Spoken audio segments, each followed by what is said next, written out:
இன்றைக்கு பாஜகவுடைய அகில இந்திய தலைமையை பொறுத்த வரைக்கும் நீங்க எடுத்து பாருங்க எத்தனை பேர் மேல பாலியல் குற்றங்கள் இருக்கு.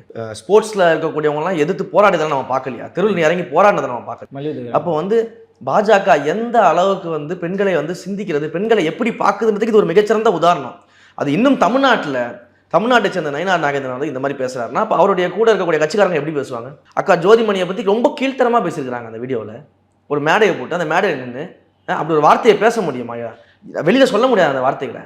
அவ்வளோ கீழ்த்தரமா அக்கா ஜோதிமணியை பற்றி பேசுகிறேன். 1000 அரசியல் ரீதியாக 1000 எதிர்கருத்துகள் இருக்கட்டும், உங்களுக்கு 1000 விமர்சனங்கள் இருக்கட்டும், ஆனால் எப்படி நீங்கள் பர்சனலாக அட்டாக் பண்ணுறீங்க? இவ்வளோ கீழ்த்தரமாக நீங்கள் எப்படி போகிறீங்க?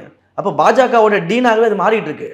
அவங்க டிஎன்ஏவில் அது வந்துகிட்டு இருக்குது. அப்போ அகில இந்திய லெவலில் இவங்க பெண்களை மதிக்கிறது கிடையாது. எப்படி பாஜக செயல்படுதோ அதே போல நீ தமிழ்நாட்டில் செயல்பட ஆரம்பிச்சு. இல்லை தாவேக்காவை எதிர்க்க முடியலங்கிறதுனால நயினார் இப்படி பேசுறான்னு எடுத்துக்கிறதா இல்லை எப்படி புரிஞ்சுக்கிறது? இல்லை, இது தாவேக்காவை எதிர்க்கலன்றது பெண்கள் மீதான இவங்க பார்வையே இவ்வளோ குரூரமாக இருக்குன்னு நான் பார்க்குறாங்க.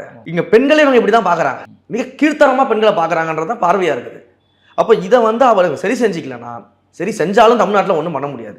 ஆனால் இதை சரி செஞ்சுக்கலன்னா தமிழ்நாட்டு பெண்கள் மத்தியில் மிகப்பெரிய ஒரு புரட்சி ஏற்படும் பாஜகவுக்கு எதிராக. இது நடக்கும்.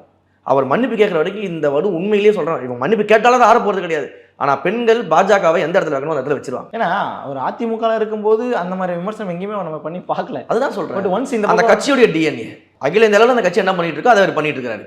இன்னொன்று எப்படி திமுகவில் அந்த ஆபாச பேச்சாளர் ஒருத்தர் இருக்கிறாரோ அவருக்கும் நயினார் நாகேந்திரனுக்கு வித்தியாசமே கிடையாதுங்கிற நான் பேசி அவர் 3 வருஷம் உள்ளே அனுப்பி விட்டீங்க. பேசி இவ்வளோ நாள் கழிச்சு இப்போ தான் ஜெயிலுக்கு போயிருக்காப்புல. 3 வருஷமா அசிசமாக தானே பேசிட்டு இருந்தாரு.